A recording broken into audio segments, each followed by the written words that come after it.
ब्रह्ममुरारिसुरार्चितलिङ्गं निर्मलभासितशोभितलिङ्गम्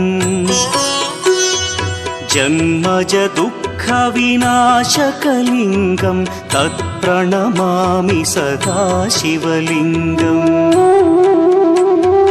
देवमुनिप्रवरार्चितलिङ्गं कामदहन करुणाकरलिङ्गम्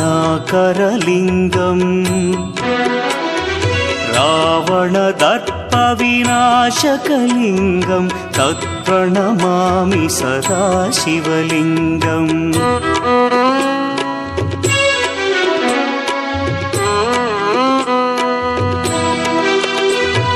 सर्वसुगन्धसुलेपितलिङ्गं बुद्धिविवर्धनकारणलिङ्गं सिद्धसुरासुरवन्द्यलिङ्गम्